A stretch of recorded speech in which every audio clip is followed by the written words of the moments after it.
Male strippers, what is your most insane story about a bachelorette party? I got paid a buttload of money to live in a fantasy. I got a request for, what I thought was, a bachelorette party. She asked what my rates were, I told her, and she said this would not be a normal party, but didn't want to go into further detail.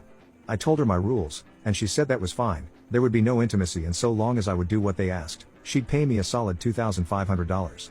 Of course I was curious, but that's a load of cash, so I went with it. Figured if it was too dangerous, I'd just leave and I'd still have half because I required her to pay half up front since it was so much.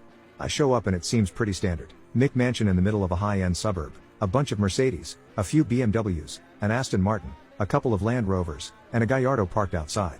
I ring the doorbell and am greeted by the planner who takes me to a room down the east wing. She points to a room exactly opposite and says when I am ready, to go in there. The interior of the house and my prepping room is normal. Lots of art, vases, a huge chandelier right when you walk in, and more. Before leaving, the planner asks me to strip to the nude to verify that the pictures I sent her are not photoshopped. I do as requested, but this one seemed less of a want her own peek and more of a yeah, you'll do nicely sort of vibe.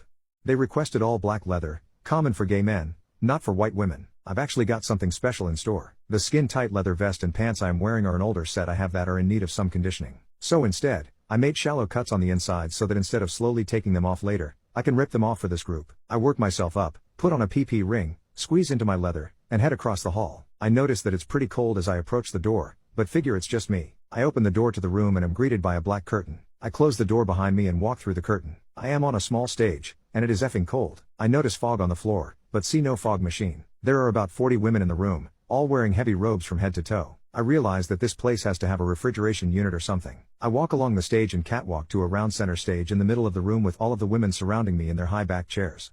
I notice that everything is black. Not black because it's dark, black because the walls and the ceiling are painted black. The flooring is blood red, as are all of the lights. I start to say, hello everyone, who is the star tonight? When I am interrupted by music and a voice over the speakers that just says, you may begin. So I start, I'm doing my thing, and after a bit, the women have gotten up and are crowding the stage. The music is loud, but I can tell there is no yelling, whistling, or anything with this crowd. They are all just reaching for me on the stage and I work my way around them as I caress, tug on their hair, and plant a little kiss on hands and cheeks now and then just doing my thing. I start to see a few have begun to shed their robes. I see bare shoulders, the tops of breasts, then bare chests, and finally nudity. Every single one of them is nude in this cold dark room. I see that some no longer reach for me on the stage but now have their hands on other women or themselves. A little time goes by, then I see the planner, who was front and center for the entire performance so far, has walked away. Soon everyone has gathered around this large round thing that looks like a mini stage. The planner opens it, and it is filled with intimacy toys. Each woman reaches in, grabs one, and goes to one of two places. Some go back to their chairs,